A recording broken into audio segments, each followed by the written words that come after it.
আসসালামু আলাইকুম। এই ভিডিওতে আমি সি প্রোগ্রামিং নিয়ে একটা ইফ এলস নিয়ে একটা প্রোগ্রাম করব আগের ভিডিওর মতোই সিমিলারলি। তো এখানে প্রশ্নটা হচ্ছে inter A number and find weather it is even or odd. That means একটা নাম্বার আমি প্রেস করব, তবে কম্পিউটারকে জিজ্ঞেস করবো এটা জোড় না বিজোড়, কম্পিউটার অ্যান্সার দিবে। সো আমি একটা প্রোগ্রাম করব যেটা জোড় না বিজোড়। এই প্রোগ্রাম করার জন্য সব আমার প্রথম কাজ হচ্ছে আমাকে একটা হেডার ফাইল যুক্ত করতে হবে, হ্যাশ ইনক্লুড দ্বারা আমি হেডার ফাইল studio.h কে যুক্ত করলাম।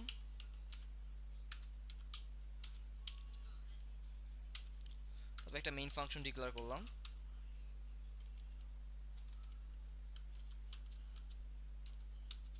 এবার আমার প্রোগ্রামটা শুরু। তো প্রথমে হচ্ছে ভ্যারিয়েবল ডিক্লারেশন, তোমার হচ্ছে ভ্যারিয়েবল টাইপ। এখানে নাম্বারটা আমি ইন্টিজার, ভ্যারিয়েবল টাইপ ইন্টিজার ধরে নিলাম, ফ্লোটও ধরতে পারতাম, ইন্টিজার ধরে নিলাম। সো আমাকে একটা নাম্বার, সেটা জোড় না বিজোড় নির্ণয় করতে হবে। সো এখানে ভ্যারিয়েবল কি, জাস্ট একটা নাম্বার, তাই তো, এখানে আর তো কোনো কিছু নাই। সো আমি ধরে নিলাম ভ্যারিয়েবল আই, সে আই, ভ্যারিয়েবলটা হচ্ছে আই। সো একটা নাম্বার প্রেস করতে হবে আমাকে। সো এই নাম্বারটা প্রেস করার জন্য আমি একটা প্রিন্টএফ ইউজ করলাম। নাম্বারটা প্রেস করার জন্য স্ক্যানএফ ইউজ করব। সো নাম্বারটা কি ইন্টিজার লিখি বা ইন্টার এ নাম্বার, ইন্টার এ নাম্বার। এবার একটা স্ক্যানএফ ওই নাম্বারটা প্রেস করার জন্য।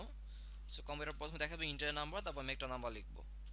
স্ক্যানএফ পার্সেন্ট ডি, এই পার্সেন্ট কিসের জন্য, এই পার্সেন্ট হচ্ছে ভ্যারিয়েবল আই এর জন্য, তাই না? তাহলে এন পার্সেন্ট আই, এই এন পার্সেন্ট আইটা হচ্ছে এই আইটা, এই পার্সেন্ট দিয়ে একটা ইন্টিজার নাম্বার লিখবো আমি, সেটা হচ্ছে ভ্যারিয়েবল আই এর জন্য। এখন আমার শর্ত ইউজ করতে হবে। একটা নাম্বার কখন জোড় হবে? একটা নাম্বার তখনই জোড় হবে যখন সেটা দুই দ্বারা ভাগ যাবে, আর যখন বিজোড় হবে তখন দুই দ্বারা ভাগ যাবে না। সো আমি ইফের ভিতর কন্ডিশন ইউজ করব। ইফ নাম্বারটা হচ্ছে এখানে আই, সো আইকে যদি দুই দ্বারা ভাগ করি, I percent two is equal to zero. That means যদি আমি আইকে দুই দ্বারা ভাগ করে ভাগশেষ শূন্য হয়, তাহলে সেটা হবে জোড়। সো আমি যে কোনো নাম্বারকে দুই দ্বারা ভাগ করে যদি ভাগশেষ শূন্য হয়, দ্যাট মিনস ভাগ যায়, তাহলে সেটা হবে জোড়। আর যদি এই কন্ডিশন না মানে, তাহলে সেটা হবে বিজোড়। সো এই কন্ডিশন মানলে প্রিন্টএফ কম্পিউটার প্রিন্ট করবে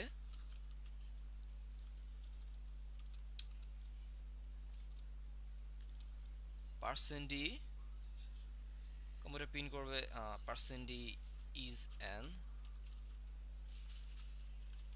ইভেন নাম্বার।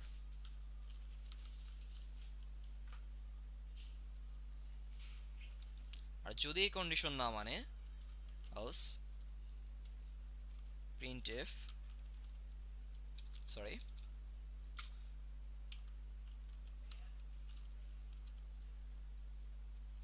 যদি কন্ডিশন না মানে তাহলে কি হবে, percent d is an odd number, percent d is an odd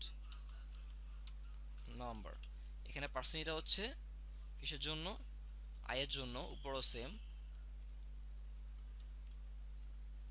so আমি এখানে কন্ডিশন ইউজ করে ইফলস ইউজ করে আমি প্রোগ্রামটা করলাম। যদি আই পার্সেন্ট টু, পার্সেন্ট মানে হচ্ছে ভাগশেষ নির্দেশ করে, i percent two that means আইকে দুই দ্বারা ভাগ করলে যদি ভাগশেষ শূন্য হয়, দ্যাট মিনস এটাকে ভাগ যায়, তাহলে সেটা হবে ইভেন নাম্বার, আর যদি না যায় তাহলে সেটা হবে অড নাম্বার। প্রোগ্রামটা রান করে একটা নাম্বার লিখি আমি, সে একটা নাম্বার থ্রি, থ্রিকে দুই দ্বারা ভাগ যায়, যায় না। So three is an odd number. আমি বলতেছি এখানে পার্সেন্ট দ্বারা ভাগশেষ নির্দেশনা করা হয়, এবং এখানে ডাবল ইকুয়াল দ্বারা আমি বুঝলাম যে যদি আইকে দুই দ্বারা ভাগ করি এবং যদি ভাগশেষ শূন্য হয়, পার্সেন্ট দ্বারা হচ্ছে ভাগশেষ, আইকে দ্বারা ভাগ করলে ভাগশেষ শূন্য হয়, দ্যাট মিনস ভাগ যায়, তাহলে সেটা হবে ইভেন নাম্বার। আর যদি ভাগ না যায় তাহলে সেটা হবে অড নাম্বার।